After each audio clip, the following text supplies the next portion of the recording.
The state television company Western Armenia represents the most important news for today. Good day. Today's broadcast. Important developments are expected in Tavush. The residents of Voskeparti turned to the authorities of Eastern Armenia.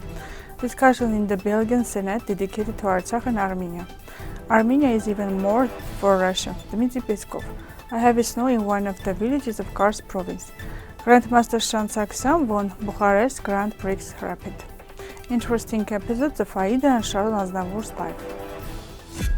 Important developments are expected in Tavush in the near future. If Tavush villages will be surrendered, the platform can be created for further military operations for Baku. The surrender of the villages in the Tavush region will lead to the fact that the Eastern Armenia will be under threat. It is already clear that Baku planned at any cost complete the openly genocidal state policy against the civilian population of Armenia, which is in deep conflict with all the principles of international humanitarian law and universal values. As a result of the ethnocide policy implemented by Baku, the disastrous situation in Armenia is increasing day by day.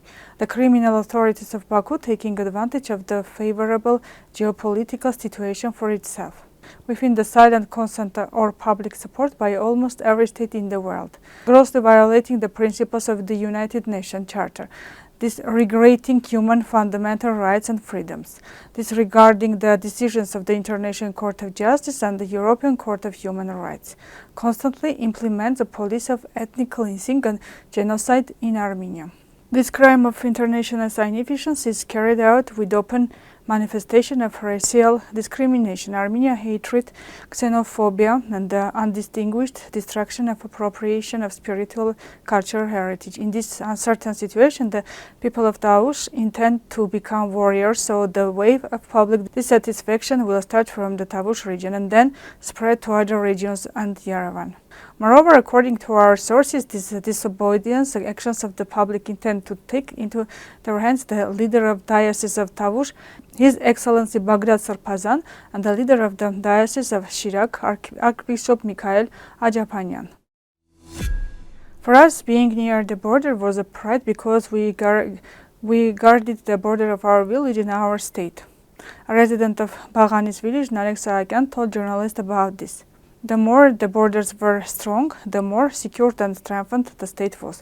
The weaker we are inside our country or abroad, the more the borders of the country will be in a state of unrest, semi-war or war. Unfortunately, we are living in that situation now, he said. Nalek Beglarian from Voskeparti emphasized that there is a 7th century church on the border. It proves that when we founded a village here, the Turk was not at all here. To give all this to Turk is the big insult. It is impossible to speak the language of peace with the Turk. If you think that there are Azerbaijan lands above and below, we also have lands under Azerbaijan control. Fight, claim those lands. He does not demand and literally goes to the concessions. They try to scare us by a war. Us who have seen war since the day we were born. We cannot be frightened by that. He does not give any guarantee that after giving those 4 villages, our population will live peacefully with them. It's impossible. After all this, I will say that he is the prime minister of my country. We should hurry up before it's not too late, before this plot of land, the northern gate, is gone. If he gives all those lands, he will open a way to Yerevan. Navel Beglarian also considers that Baku's goals are very dangerous. He says that they give our land but don't demand yours. That indignity of constantly giving up, constantly being poor, that complex drives people away. In 1918, Sardarabad was the end of continuous retreat. Pashinyan stated that we must take concessions, otherwise Azerbaijan will attack us. And if we don't stay smart, Turkey will also attack, he said. He will open a new road, which is not possible, it is necessary. We will also build a tunnel. It is appropriate to remind the people of Tavush that the Republic of Western Armenia is ready to struggle for the rights of the people of Tavush. Western Armenia is ready to defend every inch of the Armenian world. A discussion dedicated to Artsakh and Armenian in Belgian Senate. Geopolitical developments in the South Caucasus was held in the Belgian Senate on March 25. Armenia and Artsakh were the focus of the roundtable discussion, the purpose of which was to analyze the developments in the South Caucasus since September 2020, the Artsakh conflict and the challenges facing Armenia.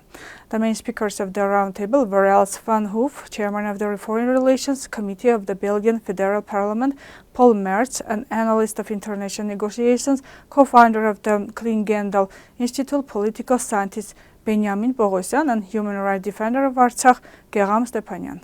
Other Belgian politicians and public figures, representatives of the Belgian Armenian community, as well as other minorities, participated in the roundtable discussion. The roundtable discussion was led by Belgian Senator Mark Demesmaeker, head of the Interparliamentary Union with Armenia and Georgia. Geram Stepanyan, the human rights defender of Artsakh, highlighted the holding of such discussions on the European platform, emphasizing with regret that the issue of the return of Artsakh Armenians is not on the agenda, as it should be, and there is a need for the help of the international community in this matter. Our rights to do only have a financial aspect. It is important for us to return to our homes with dignity and preserve our identity, Stepanyan added. At the end of the discussion was emphasized the fact that in the current geopolitical context it is necessary to prevent Baku's diplomacy at all costs, to strengthen the Armenian army. Armenia and Russia remain brotherly countries despite the difficulties in relations. According to Dmitri Peskov, Armenia is even more than a brother country. For the Russian Federation, despite the fact that the two countries are currently experiencing a rather difficult period of relations. Dmitri Peskov also noted that the economic activity of Armenians who are citizens of the Russian Federation still constitutes a very large percentage of the total budget of Armenia, $7 billion annually.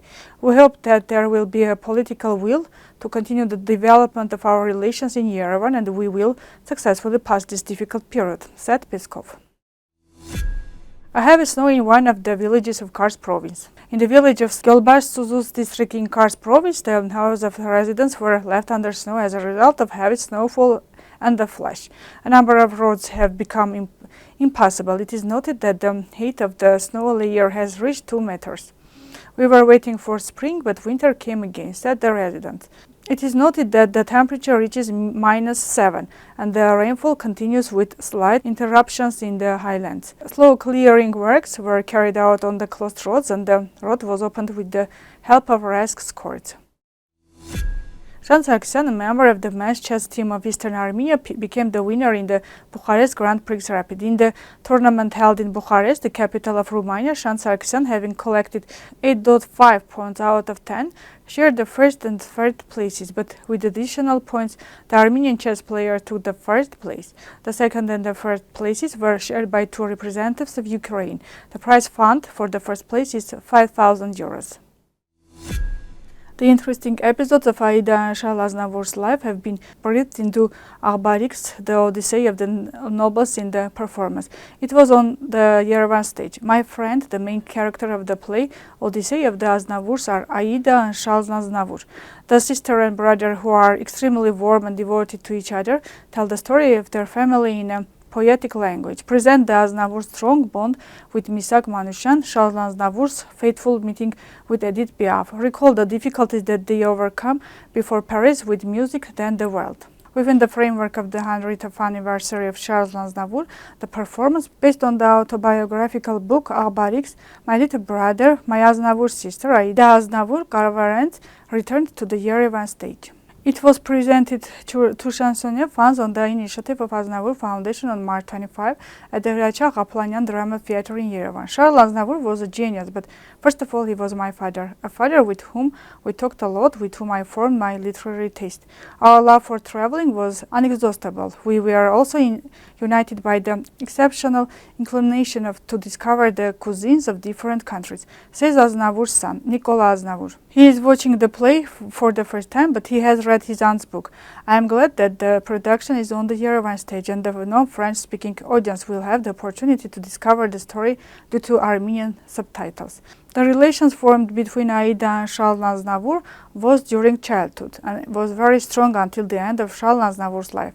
During trips and concerts, their meetings were few, but every meeting was a celebration of love and closeness, says Nicolas Aznavour. On the occasion of Aznavour's 100th birthday, fans of chansonnier will be able to listen to the first feature film about him. Mr. Aznavour, both French and Armenian actors are included in the film. The role of Aznavour was created by Tahar Rahim.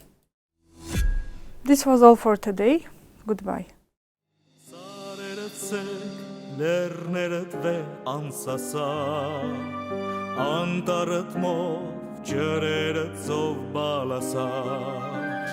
Սարերը ցեք, լեռներդ վե անսասար, անտառդ մոտ, ջրերդ ծով բալասար, սահմանդ ամուր, ու զենքերդ բուր, զավակներդ քաջ ու երկհասան,